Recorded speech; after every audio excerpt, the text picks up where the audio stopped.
So the other day I was watching this podcast with Michael Bisping and Sean O'Malley, and then Sean O'Malley said something which caught my attention. We got the Sphere coming up.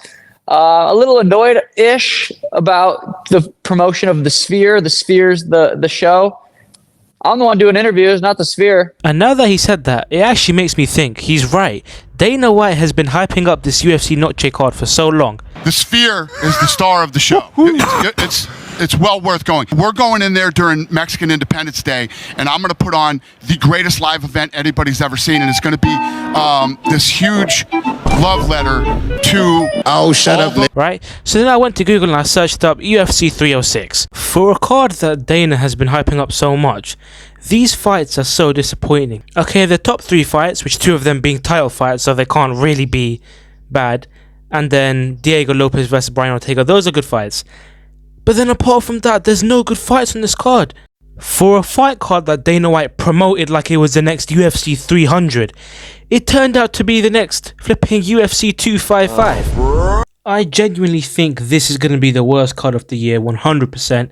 UFC 309 and 310 full card hasn't even been announced yet, but I still know that they're going to be better than this flipping card, because this card is just filled with like random fighters, which I can understand. It's in Mexico, you want to fill it up with Mexican fighters, but it's not like every single fight has to be a flipping Mexican fighter. When you're fighting in Abu Dhabi, every single fight does not have to have a Muslim fighter in it, bro. This is no different. Like, you can have a few non-Mexican people fighting as well. So let's look at this wonderful, amazing, crazy card. I want you guys to remember, before we go through this, what Dana White was saying about this card, about how it's revolutionary and it's going to be like nothing we've ever seen, right? So these are the prelims, right? There's not even 6 fights in the prelims, there's only 5. I genuinely have not even heard of any of these guys, bro. I'm guessing they're all Mexican fighters. The only one I know is Raul Rosas Jr. Bro, this prelims, and remember, Dana White said this whole card is going to be stacked as hell. There's no one I know on this prelims, bro. I know, okay, maybe you're casual, bro, but genuinely, I don't know any of these guys, bro. I know these guys must all be Mexican, but come on, bro. But that's not important, right? All that matters is that the main card is at least good, right? Bro, these first 2 fights, who is Ronaldo Rodriguez and Ode Osborne. I don't even know who these guys... Okay, I've heard of them, but I've never watched these guys fight in my life, bro. And then the second fight on this main card is Daniel Zellhuber versus Esteban Ribovic. Bro, why are these fights on the main card? Can someone please tell me why these fights are on the main card? Especially on UFC Noche, which is supposed to be one of the most privileged and, you know, well thought of arenas and stuff like that. These fighters are not even like... Okay, they might be good fighters, but I'm not denying the fact that they're good fighters. I'm just saying that on the main card there should be some fighters with a big name value. The only fighters that like actually deserve to be on this main card, like I said earlier, are these top 3 fights. Obviously the top 2 are title fights, so obviously they have to be on the main card.